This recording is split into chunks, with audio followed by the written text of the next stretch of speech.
Hello friend, जय श्री कृष्णा। स्वागत है आपका कृष्णा होम्योपैथी में। कल के सेशन में हमने जाना था जेलसीमियम मेडिसिन के फर्स्ट पार्ट को। आज हम उसी के नेक्स्ट पार्ट को कवर करेंगे और जानेंगे इसके माइंड सिम्टम के बारे में, यानी पेशेंट की पर्सनालिटी कैसे होती है, आप लोग कैसे जज करेंगे कि आपको ये मेडिसिन का इस्तेमाल करना है। तो हर बार की तरह आप सभी से रिक्वेस्ट है, आप लोग कॉपी पेन को अपने पास में लेकर के बैठिएगा ताकि आप लोग इम्पॉर्टेंट पॉइंट को नोट डाउन कर सकें। चलिए आज के सेशन को स्टार्ट करते हैं विदाउट वेस्ट टाइम। देखिए, आई एम श्योर आप लोगों ने कल की वीडियो ज़रूर देखी होगी। अगर नहीं देखी है तो इस वीडियो के बाद आप लोग वो वीडियो ज़रूर देखिएगा ताकि आपको इस मेडिसिन की कंप्लीट नॉलेज मिल पाए। कल के सेशन में हमने वैसे तो बहुत सारे पॉइंट पर बात की थी, लेकिन इस मेडिसिन के कुछ इंपॉर्टेंट कीवर्ड हैं जिसके बारे में हमने बताया था, जैसे डलनेस, ड्राउजीनेस और डिजीनेस। ये 3 सिम्टम अगर पेशेंट की बॉडी में आपको नज़र आते हैं तो आपको जेलसीमियम मेडिसिन का इस्तेमाल करना है। इस बात को हमने काफ़ी सारे एग्जाम्पल से भी समझा था कि ऐसी कौन सी प्रॉब्लम पेशेंट आपके पास लेकर आएगा जिसमें आप जेलसीमियम मेडिसिन को देंगे। तो आज हम इस बात को रिपीट नहीं करेंगे और डायरेक्ट जानेंगे कि पेशेंट की पर्सनालिटी कैसे होती है, यानी जेलसीमियम के पेशेंट कैसे बिहेव करेंगे, कैसे उनकी बॉडी लैंग्वेज होगी, ताकि आप लोग आइडेंटिफाई कर पाए कि ये पेशेंट जेलसीमियम का है।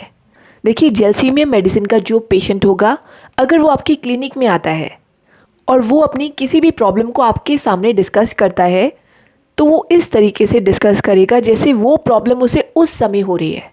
और ऐसे पेशेंट की एक और ख़ास बात होती है कि वो अपनी प्रॉब्लम को लेकर आपसे अश्योरेंस चाहेंगे। वो चाहेंगे कि आप सिर्फ एक बार उन्हें ये बोल दें कि उनकी प्रॉब्लम को आप बहुत जल्दी सॉल्व कर दोगे। तो इससे वो बहुत रिलैक्स हो जाते हैं और वो बार बार एक ही चीज़ को रिपीट करेंगे कि सर ठीक तो हो जाएगा ना, ये प्रॉब्लम सॉल्व तो हो जाएगी ना। इस बात को एक बार या 2 बार नहीं बोलेंगे। वो जब तक आपसे ये नहीं सुन लेते कि ये प्रॉब्लम आप सॉल्व कर देंगे, तब तक वो उस बात को रिपीट करते रहेंगे। तो ये भी एक पर्सनैलिटी होती है जेलसीमियम पेशेंट की। इनका कॉन्फिडेंस लो रहता है, इसलिए ये लोग पब्लिक प्लेसेस में जाने से बचते हैं, ग्रुप में बात नहीं करना चाहते। ऐसे लोग इंट्रोवर्ट होते हैं, यानी खुद में ही रहना चाहते हैं। ऐसी पर्सनैलिटी उनके साथ रहना चाहेगी जो इनको बूस्ट करते रहेंगे। वैसे ये पॉजिटिव नेचर के होते हैं, लेकिन ये अंडर कॉन्फिडेंट होने की वजह से बात बात पे घबरा जाते हैं।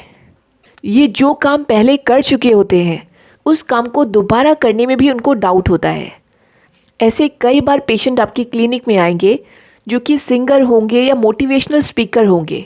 ऐसे पेशेंट जब भी स्टेज पर परफॉर्म करने जाते हैं, इन लोगों को लगता है कि इनसे कोई मिस्टेक हो जाएगी, यानी इनका कॉन्फिडेंस इतना वीक होता है कि इन्हें खुद पर भरोसा नहीं होता। जेलसीमियम के पेशेंट को बाहर जाने से भी डर लगेगा। उनको लगेगा कि बाहर कोई प्रॉब्लम ना हो जाए, और नर्वसनेस की वजह से ऐसे पेशेंट को डायरिया जैसी प्रॉब्लम हो जाती है। तो इस कंडीशन में ये दवाई बहुत अच्छी है, क्योंकि ऐसे पेशेंट जब भी घबरा जाते हैं इनका खुद पर से कंट्रोल हट जाता है और इसकी वजह से इनको डायरिया जैसी प्रॉब्लम हो जाती है।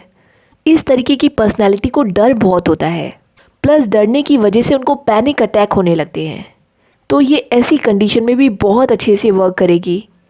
देखिए, जब भी कोई एक्साइटमेंट की बात हो या फिर शौक की बात हो और उसके तुरंत बाद उनको प्रॉब्लम होना स्टार्ट हो जाए, तो आप जेलसीमियम के बारे में ज़रूर सोचें।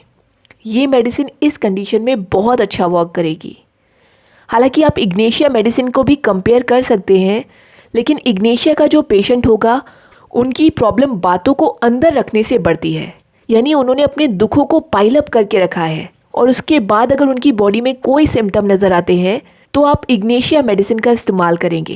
लेकिन अगर किसी को कोई शॉकिंग न्यूज़ मिली है या एक्साइटमेंट वाली न्यूज़ मिली है, उसके तुरंत बाद उन्हें प्रॉब्लम हो जाती है, लाइक डायरिया की प्रॉब्लम या कोई भी प्रॉब्लम, इस कंडीशन में आपको जेलसीमियम मेडिसिन के बारे में सोचना चाहिए। जेलसीमियम मेडिसिन आपके ब्रेन पर, नर्वस सिस्टम पर और स्पाइनल कॉर्ड पर बहुत अच्छे से वर्क करती है। तो जब भी कोई ऐसा पेशेंट आए जिनको पैरालिसिस की प्रॉब्लम हो तो आप इसका इस्तेमाल करेंगे। इस दवाई का इस्तेमाल आप पाइल्स के केस में भी करेंगे तो आपको बहुत अच्छे रिजल्ट मिलेंगे, क्योंकि ये मोटर नर्व्स पर अच्छा वर्क कर रही है। बस आपको वो 3 कीवर्ड याद रखने होंगे, डलनेस, डिजीनेस और ड्राउजीनेस। पेशेंट को प्यास नहीं लगेगी अपनी प्रॉब्लम में, ये भी एक इम्पॉर्टेंट कीवर्ड है। जेलसीमियम का जो पेशेंट होता है उनको तेज हवाओं से डर लगता है, उनको बिजली कड़कने से डर लगता है। जेलसीमियम मेडिसिन का इस्तेमाल आप लोगों को उस केस में भी करना चाहिए जब पेशेंट आपको बताए कि उनको नींद नहीं आने की प्रॉब्लम है और वो प्रॉब्लम ज़्यादा सोचने की वजह से है, इरिटेशन से है या फिर मेंटली एग्जॉस्ट होने की वजह से है। इस कंडीशन में अगर आप जेलसीमियम देते हैं तो उनकी नर्व्स जो है वो रिलैक्स हो जाएंगी और पेशेंट को बहुत अच्छे से नींद आएगी।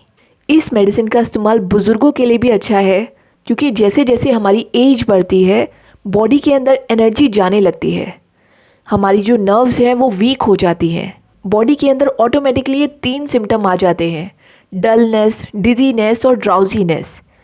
इस कंडीशन में भी अगर आप 200 पोटेंसी का इस्तेमाल करेंगे, सिर्फ आपको 2 ड्रॉप देनी है सुबह के टाइम। ये एंग्जाइटी में बहुत अच्छे से वर्क करती है।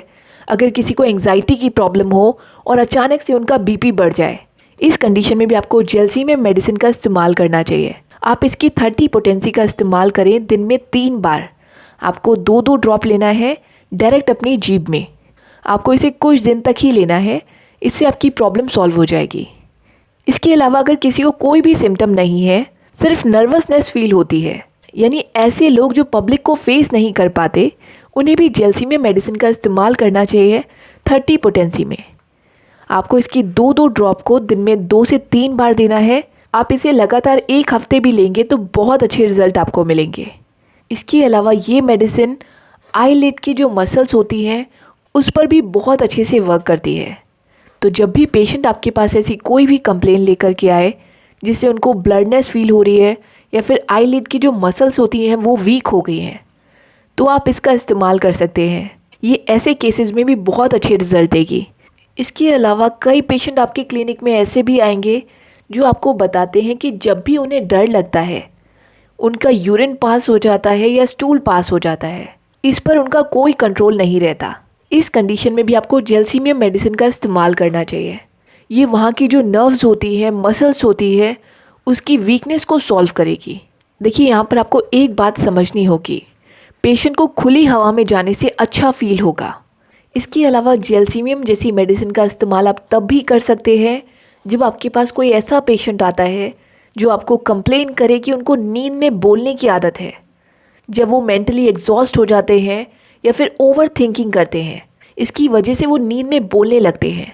इस कंडीशन में भी आप जेलसीमियम मेडिसिन का इस्तेमाल ज़रूर करें।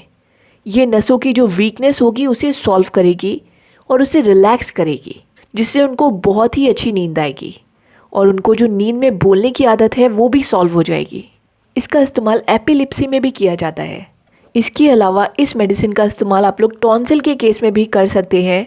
अगर पेशेंट को खाना खाने में तकलीफ़ हो और उनकी वो प्रॉब्लम कान तक शिफ्ट हो जाए, यानी इसका दर्द उनको कान में हो रहा हो, इस कंडीशन में आपको जेलसीमियम का इस्तेमाल करना चाहिए।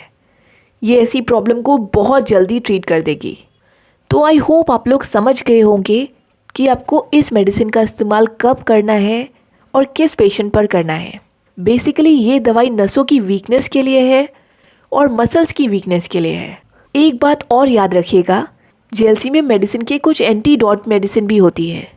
इसका इस्तेमाल अगर आप लोग साथ में करेंगे तो इस दवाई का कोई असर नहीं होगा। तो वो दवाइयाँ हैं nux vomica, aconite, arsenic album. So friend, I hope आपको आज के टॉपिक से काफ़ी कुछ नई बातें सीखने को मिली होंगी। अगर आप लोग आगे भी इसी तरीके की होम्योपैथी नॉलेज लेना चाहते हैं तो इस चैनल को सब्सक्राइब करें और वीडियो को लाइक करें। आप लोग वीडियो को लाइक करने में बहुत कंजूसी करते हैं। So friend, that is it for the day. I hope you like my session. If you really like it, then please subscribe it and share with your friends and family members. Till then, stay safe, stay healthy, have a good day.